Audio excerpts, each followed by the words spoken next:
जय हिंद फ्रेंड्स। तो आज हम पढ़ने वाले हैं धीर सिंह भाई की बुक हाँ पेज नंबर 1010। तो पेज नंबर 1010 में क्या देखना है हमको? देखो पेज नंबर 1010 में एक्चुअली कुछ व्यक्तित्व के बारे में जानकारी दी मैंने।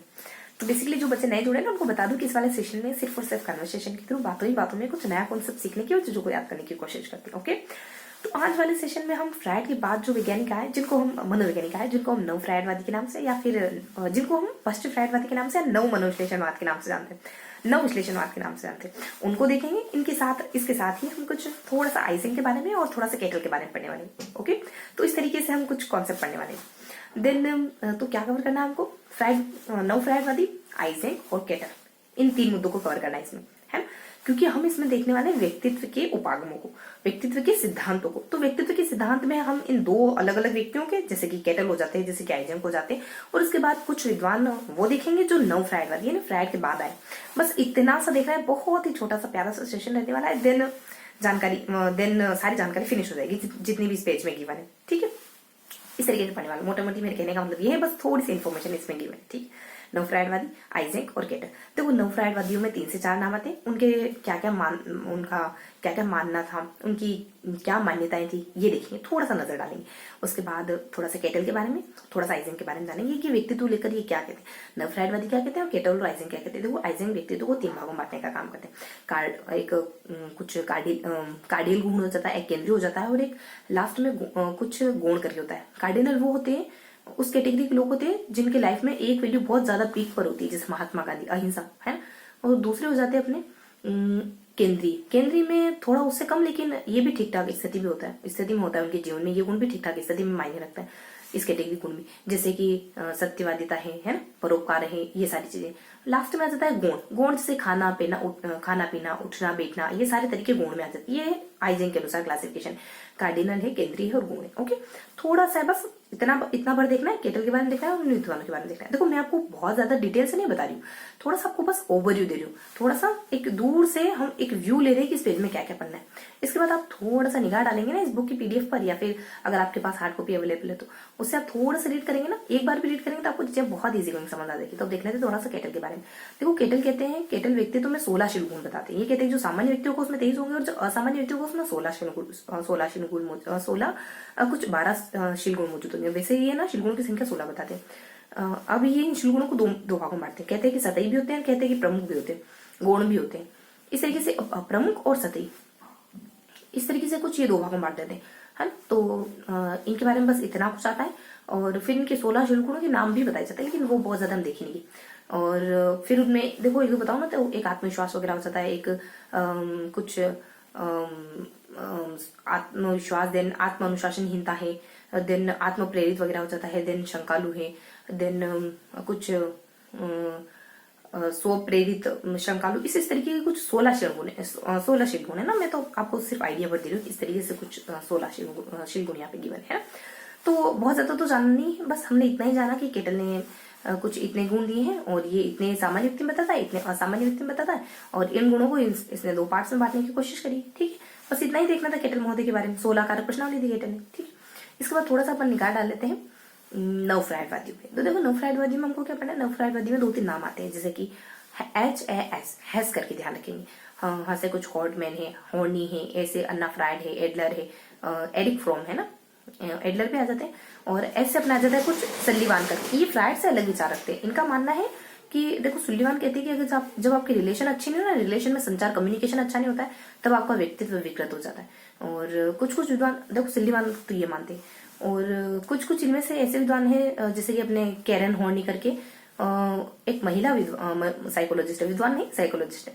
तो कैरन हॉर्नी जो महिला साइकोलॉजिस्ट है ना, उनका मानना है कि व्यक्ति तो बेसिकली ना 3 भागों में बटा होता है।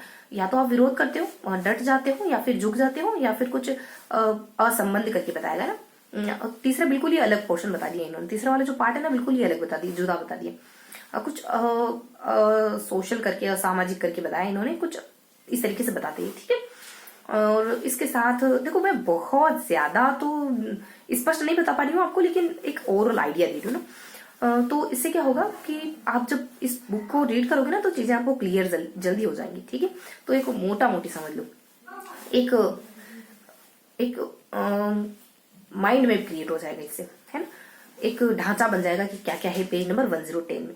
ओके, देन इसके बाद कुछ कहते हैं कि व्यक्ति का व्यक्तित्व होता है ना, प्रेम पर और गुस्से पर बेस्ड होता है, मतलब प्रेम और गुस्सा उसके व्यक्तित्व में बहुत ज्यादा मायने रखता है।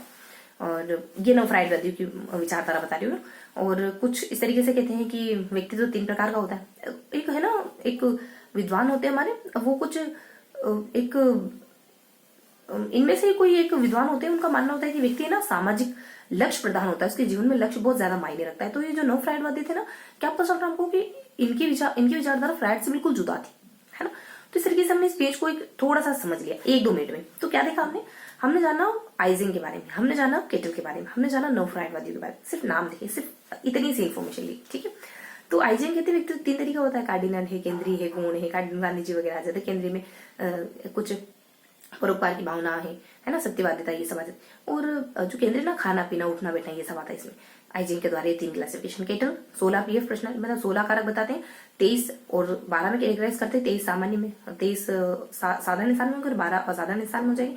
इन 16 को सतही और गुण इन दो तरीकों से डिफाइन करते हैं। इन दोनों के बारे में इतना से जान लिया। और उसके बाद जो नव फ्राइडवादी उनमें कौन कौन आ जाते हैं, तो सुलिवन हैस करके याद रखो, कैरन हॉर्नी आ जाता है, फिर हॉटमैन आ जाता है, ऐसे एडलर आ जाता है, अन्ना फ्राइड आ जाता है, और एरिक फ्रोम आ जाता है, और कुछ ऐसे अपने सुलिवान आ जाते हैं। तो सुलिवान का तो स्पष्ट ये कहना है कि आपके संबंध अच्छे होंगे, संबंधों में संचार कौशल अच्छा होगा ना, तो आपका व्यक्तित्व ठीक रहेगा, वरना विकृत हो जाएगा। कुछ ऐसा कहते हैं कि प्रेम बहुत ज्यादा मायने रखता है, क्रोध भी आपके व्यक्तित्व को बनाने में प्रेम और क्रोध बहुत ज्यादा मायने रखते हैं। कोई कहता है कि आपका व्यक्तित्व है ना लक्ष्योन्मुखी होता है, इन नव विद्वानों को बताया नव फ्राइड लक्ष्योन्मुखी होता है। जबकि अपने कैरन हॉर्नी करके एक विद्वान होती है, वो कहती है व्यक्तित्व 3 तरीके का हो सकता है। या तो आप झुक जाओगे, है ना, इसको कुछ ये नाम भी देती है, और या तो आप विरुद्ध खड़े हो जाओगे, या कुछ असंबंध करके कहती है। इस तरीके से हमने मोटा मोटी जाना। तो ये हमने 2 टाइम्स रिवाइज कर लिया। 3rd बार हमने जाना बेसिकली कुछ आलपोर्ट के बारे में, देन केटल के बारे में, देन थोड़ा सा नव फ्राइडवादी हो रहा है। देखो बहुत ज्यादा इन्फॉर्मेशन नहीं गिवन है, बस इन्हीं को थोड़ा सा इलेबोरेट और करा गया, थोड़ी थोड़ी इन्फॉर्मेशन इनमें और है। बाकी मेन तो ढांचा हमारा यही, तो निश्चित है अच्छे से पढ़ रहे हैं। देखो इसमें अपन 1-2 बातें और देख लेते हैं कि हिंता मनोग्रंथि का जिक्र एडलर करते हैं, और पुरुषोचित विरोध का जिक्र भी एडलर करते हैं। ये कुछ टर्म है जिनका इस्तेमाल एडलर के द्वारा किया गया। और जीवन शैली क्या होती है, हमारे जीवन जीने का तरीका जीवन शैली कहलाता है। ये 2-3 टर्म यहाँ गिवन थे, मैंने आपको बता दी, ठीक है। हमने क्या देखा, आलपोर्ट के अनुसार देखा, थोड़ा सा केटल के अनुसार देखा, और नव फ्राइडवादी में देखा। और ये नव फ्राइडवादी के नाम और इनकी मान्यताएं की थी, ये जाना। और अभी मैंने 2-3 आपको बातें बता दी। एडलर मनोहिंता ग्रंथि है, एडलर हिंता ग्रंथि का कॉन्सेप्ट देते हैं, वही एडलर हिंता ग्रंथि के साथ साथ एक पुरुषोचित विरोध का भी कॉन्सेप्ट देते हैं। ये दोनों कॉन्सेप्ट किसके साथ जोड़ोगे, एडलर के साथ। तो इस तरीके से आइजिंग, आलपोर्ट और नव फ्राइडवादियों के नाम वगैरह और इनकी क्या मान्यता थी। तो आलपोर्ट, आइजिंग, नव फ्राइडवादियों के नाम, इनकी मान्यताएं क्या थी, और एडलर ने कौन से नए नए कॉन्सेप्ट दिए, ठीक है। तो इस तरीके से हमने थोड़ा सा बिल्कुल छोटा सा इंट्रोडक्शन लिया इस पेज का, ठीक है। तो आई होप चीजें आपको थोड़ी सी क्लियर हुई होगी, और कुछ बातें आपके माइंड में हिट करी होंगी, जिससे आपको अब नेक्स्ट जब भी पढ़ोगे ना आप इसको, तो बढ़िया से चीजें याद होंगी। तो इसी तरीके के सेशन में फिर मिलेंगे। ओके, तब तक के लिए खुश रहिए, हंसते मुस्कुराते रहिए। जय हिंद।